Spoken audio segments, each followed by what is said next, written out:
நந்தீஸ் cookery சேனலுக்கு உங்களை அன்புடன் வரவேற்கிறேன்.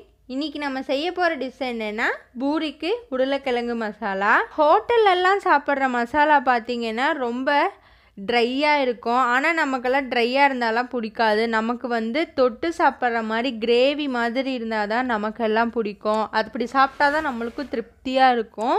வாங்க அந்த மாதிரி ஒரு மசாலா தான் இன்றைக்கி நம்ம செய்ய போகிறோம்.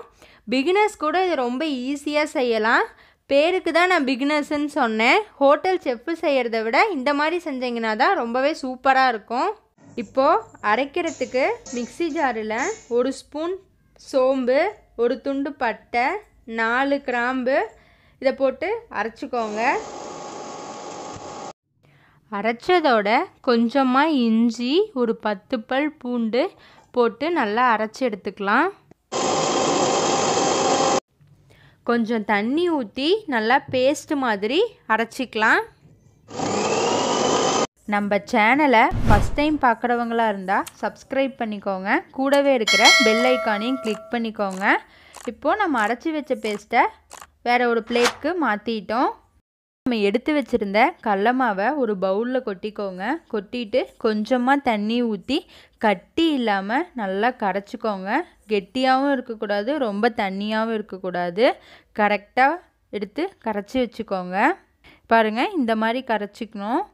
இப்போது நம்ம எடுத்து வச்சுருந்த 2 பெரிய வெங்காயத்தை வால்வாலாக கட் பண்ணி எடுத்துக்கலாம். அடுப்பை ஆன் பண்ணி வடசட்டி வச்சு தேவையான அளவு எண்ணெய் ஊற்றிக்கோங்க. கடுகு போட்டு கடுகு பொரிஞ்சதுக்கப்புறம் கொஞ்சமாக கடலப்பருப்பு, உளுத்தம்பருப்பு போட்டுக்கோங்க. போட்டு 4 பச்சை மிளகாய், கொஞ்சமாக கருவேப்பிலை போட்டு நல்லா வதக்கிக்கோங்க. வதக்கிட்டு நாம் அரைச்சி எடுத்து வச்சுருக்கிற பேஸ்ட்டை இதனோட கொட்டி நல்லா கலந்துக்கோங்க. இதனோட பச்சை வாசனை கொஞ்சம் போகிற அளவு நல்லா வதக்கிக்கலாம். கட் பண்ணி எடுத்து வச்சுருக்கிற பெரிய வெங்காயத்தையும் இதனோட கொட்டி நல்லா கலந்து விட்டுருங்க.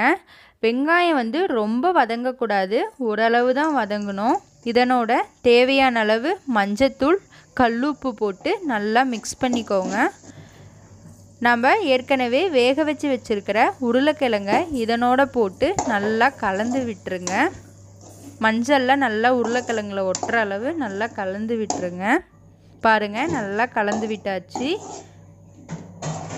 இப்போது நான் இதில் 1 சொம்பு தண்ணி இதில் ஆட் பண்ணிக்கிறேன்.